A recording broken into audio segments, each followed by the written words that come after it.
E se eu te dissesse que a saúde do seu estômago pode, na verdade, começar pela boca? Parece estranho, né? Mas nessa análise a gente vai mergulhar num estudo científico novinho que mostra uma ligação surpreendente e um tanto quanto preocupante entre os dois. Pois é, essa pergunta parece até pegadinha, não é mesmo? Mas olha, ela é exatamente o mistério que a gente vai desvendar aqui. E pode se preparar, porque a resposta tem o potencial de mudar totalmente o jeito que a gente encara higiene bucal. Bom, vamos apresentar o grande vilão da nossa história de hoje, a Helicobacter pylori, ou, para facilitar, H. pylori. Essa bactéria é muito sorrateira e a Organização Mundial da Saúde a leva tão a sério que a classifica como uma das principais causas de câncer de estômago. É um assunto pesado. Então, para a gente entender o tamanho da descoberta que vem por aí, primeiro a gente precisa ter uma noção do quão comum e, claro, do quão perigosa essa bactéria realmente é.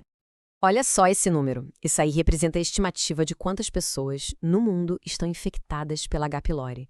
É quase metade da população global. Muita gente carrega essa, digamos, hóspede indesejada e, na maioria das vezes, nem faz ideia. E as consequências, como dá para ver, não são nada leves. A infecção por H. pylori é uma das principais causas de gastrite crônica, daquelas úlceras bem dolorosas, e no cenário mais grave, do câncer de estômago. Por isso é que entender como ela se espalha é, nossa, absolutamente fundamental. E é exatamente isso que nos traz de volta para a boca. Sabe, os cientistas já suspeitavam há muito tempo que a cavidade oral era a principal porta de entrada para H. pylori. A dúvida era, seria só uma passagem ou um esconderijo permanente? Essa era a grande questão. Então, uma equipe de cientistas lá da Universidade Xian-Jiaotong, na China, resolveu ir a fundo para, de uma vez por todas, encontrar a resposta. Eles montaram uma investigação super detalhada.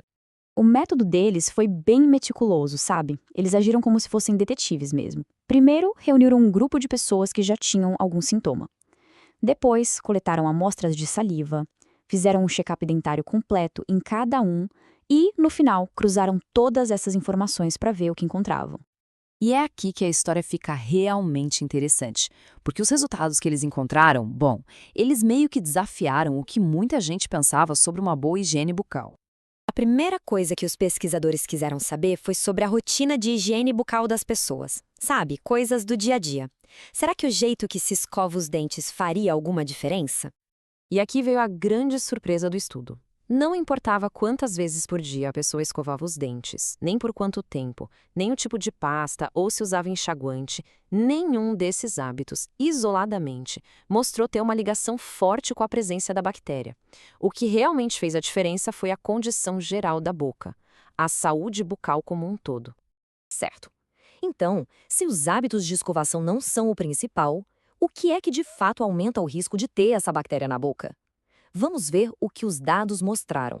Essa tabela aqui mostra os verdadeiros culpados, por assim dizer. Fatores como a idade, ter um histórico de problemas nos dentes e até hábitos sociais, como dividir as refeições no mesmo prato, apareceram como os indicadores mais fortes. Vamos dar uma olhada nesse número, que é o mais impactante de todos. Um risco 5,5 vezes maior para pessoas com mais de 60 anos. É um salto gigantesco. Isso sugere que o acúmulo de problemas bucais ao longo da vida, junto com as mudanças naturais do nosso sistema imunológico com a idade, acaba criando um ambiente perfeito para essa bactéria se instalar e ficar por lá. E aqui está a prova física, digamos assim.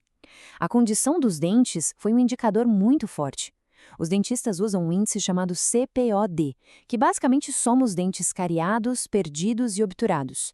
O estudo mostrou que quem tinha um índice alto, ou seja, mais de 4 dentes nessa situação, tinha um risco 2,5 vezes maior. Isso quer dizer que as cáries, as próteses que não estão bem ajustadas, os espaços de dentes que faltam, tudo isso pode servir de esconderijo para H. pylori. É como se a bactéria encontrasse um porto seguro ali para se multiplicar. Ok, então vamos conectar todos os pontos agora. O que essa investigação toda significa, na prática, para a saúde de todo mundo? Qual é o veredito final? Essa frase aí é uma citação direta da conclusão do estudo. Não tem como ser mais claro que isso. Os pesquisadores confirmaram que a boca não é só uma porta de entrada. Ela pode funcionar como um reservatório, um verdadeiro esconderijo para H. pylori, que fica ali quietinha, podendo causar problemas depois. Então, a grande lição que a gente tira desta análise é muito poderosa e bem direta. Cuidar da saúde da boca como um todo, tratando cáries, cuidando da gengiva, garantindo que próteses e obturações estejam em bom estado, é uma das principais linhas de defesa contra infecções bem graves no estômago. E para terminar, fica essa reflexão. Essa conexão tão íntima entre a boca e o estômago só mostra o quanto o nosso corpo é um sistema todo interligado, né? Fica a pergunta no ar: que outras conexões tão importantes assim a gente ainda nem descobriu?